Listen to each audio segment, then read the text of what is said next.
Monsieur le représentant du Haut-Commissaire, Monsieur le Président de l'Assemblée de Polynésie française, Mesdames, Messieurs les parlementaires, Mesdames, Messieurs les représentants, Mesdames, Messieurs les maires, Mesdames, Messieurs les responsables religieux, Mesdames et Messieurs les chefs de service et directeurs de l'administration du pays, Mesdames et Messieurs les chefs de service et directeurs de l'administration de l'État, Madame la secrétaire générale de l'Assemblée de Polynésie française, Mesdames et Messieurs du public, chers internautes et bien chers amis, bonjour. Même si ce n'est pas chose aisée et que l'exercice demande une certaine pratique afin de pouvoir en mesurer les contours, c'est un immense honneur que de me tenir devant vous et pouvoir ainsi m'adresser à vous. Plusieurs d'entre vous ont consacré leur vie entière à la cause qu'ils estiment juste. Je les salue. D'autres plus jeunes entrent en politique ou y sont entrés depuis peu d'années. Je leur souhaite de rester fermes dans leurs convictions et leur volonté de servir la collectivité. La Polynésie française, dans quelques moments, accueillera son président et c'est un choix démocratique devant lequel il convient de s'incliner. Je veux donc lui souhaiter bon vent et bonne mer. Au milieu des épreuves qui l'attendent, et suis convaincu qu'au-delà de nos possibles divergences, il y a quelque chose de plus grand que nous et qui nous réunit. C'est notre pays, la Polynésie.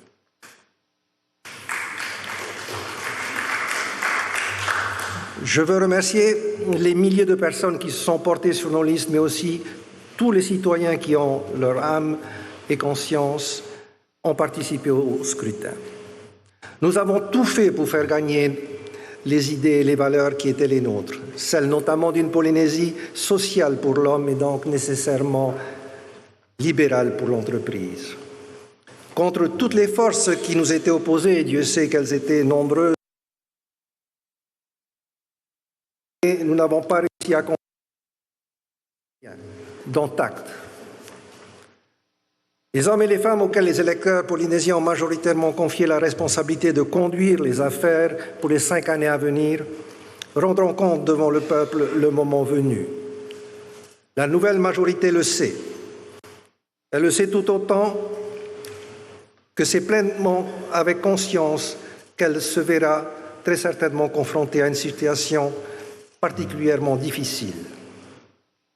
En effet, sous la contrainte planétaire, marché et démocratie composent aujourd'hui en Polynésie une démocratie de marché. Leur dynamique promeut une idéologie individualiste impliquant un droit absolu et illimité de changer d'avis, s'exerçant au-delà de toute morale. Par leur publicité ou leur propagande, ils incitent les divers acteurs de l'économie et de la politique à ne pas se sentir liés par une parole, un choix, des accords passés, des contrats, des loyautés. Les Polynésiens, quel que soit leur rang social, se sentent ainsi de façon générale de plus en plus libres de toute attache, loyaux seulement à l'égard d'eux-mêmes, mettant sans cesse aux enchères leurs sentiments, toujours disponibles pour plus, pour mieux, pour autre chose. La déloyauté n'est plus considérée comme un symptôme de désordre. Au contraire, elle est partout revendiquée. La politique en est le lieu privilégié d'expression.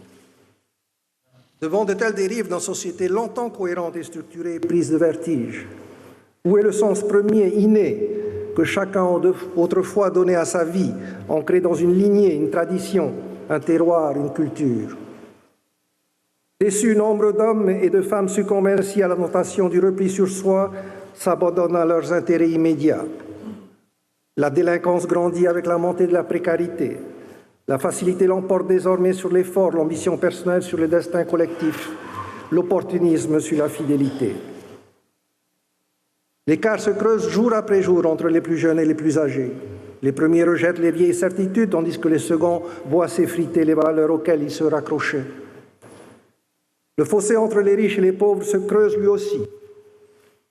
Devant cette déstructuration, les Polynésiens s'accrochent à leur quête d'identité comme à une ultime bouée de sauvetage. Alors que le temps s'accélère et se dramatise, s'installe chaque jour l'angoisse d'une perte de contrôle qui réveille des peurs ancestrales. La peur de l'immigration, peur du quotidien, peur de la maladie. Inexorablement, le nombre de demandeurs d'emploi augmente. Les dépenses de santé et d'éducation progressent plus vite que la création de richesses. L'eau, les lagons et l'air se polluent, l'environnement se dégrade, le réchauffement climatique annonce la montée des eaux, la démographie, celle du nombre. Tel est le monde aujourd'hui et ce qui s'y annonce. On aura compris que les défis qui sont les nôtres dépassent largement la préservation de la douceur de vivre et qu'il s'agit bien plus d'éviter de se dissoudre, de chercher à se prémunir, d'inventer un projet de société conciliant le besoin vital de sécurité et de dignité. Et c'est parce que la Polynésie connaît l'exaspération d'une absence de futur peut à tout moment déchaîner que le Tahoe Rahuiraatira a souhaité oser, a souhaité agir. M. Floss ayant été opportunément, pour certains de nos adversaires, rendu inéligible, j'ai à sa demande conduit la liste du Tahoe Rahuiraatira pour ces élections territoriales. Il me revient donc l'honneur de porter ma candidature à l'élection du président de la Polynésie française. Combien même ma candidature a peu de chances de recueillir vos suffrages, puisque nous sommes désormais un groupe minoritaire et considéré de fait dans l'opposition, elle s'impose néanmoins comme un point final au processus électoral sans laquelle ce dernier ne serait pas complet. Elle permet également à l'opposition, et c'est le seul espace qui lui reste désormais pour exister, de s'exprimer et de faire entendre son point de vue. Un point de vue qui diverge naturellement du concert de félicitations qui peut accompagner la victoire d'une majorité. Nous serons dans ce cadre attentifs à favoriser le débat, même s'il est fort à parier que nos amendements seront rejetés. Notre présence ne se résumera pas à être une simple opposition, même si notre Assemblée s'apparentera malheureusement, je le crains, à une chambre d'enregistrement. La victoire de la majorité est sans appel. Le score est remarquable. Je crois que cela doit être dit. Il faut bien reconnaître qu'avec 66 730 voix, le Tapu Rahuiraatira a bien réussi.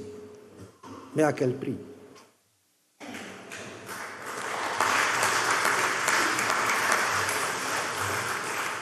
En effet, lorsque mon regard parcourt notre hémicycle et que je regarde tous ces visages, j'y vois ceux d'anciens compagnons de route, d'amis avec lesquels nous avons partagé les meilleurs et les pires moments qui sont le lot de la politique, avec lesquels nous avons refait le monde, réinventé notre Polynésie. Chacun de nous lui doit quelque chose, ce qui n'enlève rien à la part que chacun lui a apporté.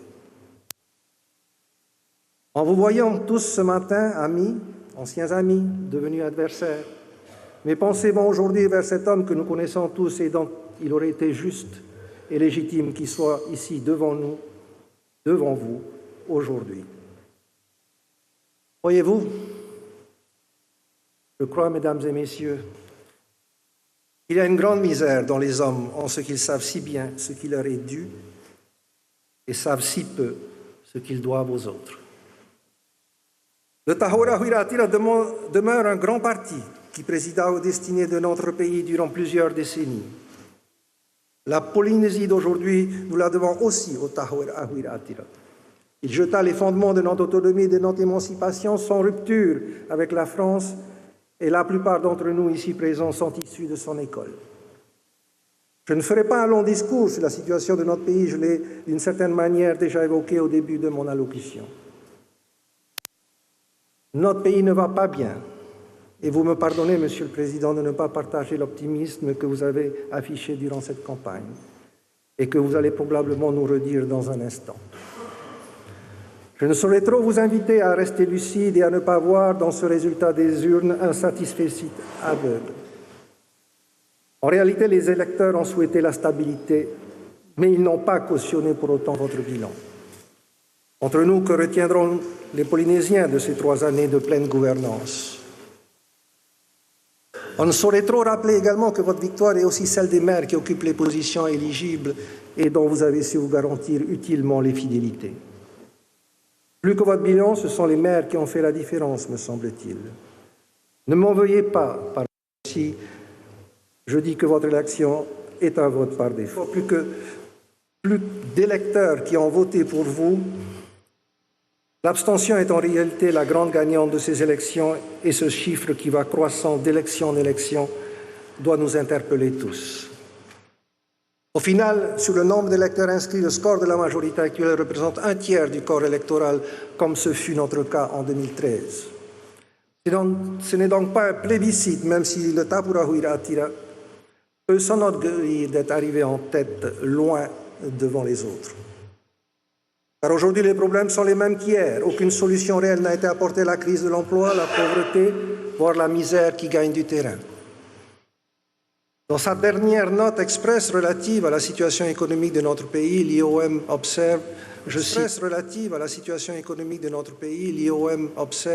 je cite, une situation propice à la création d'emplois.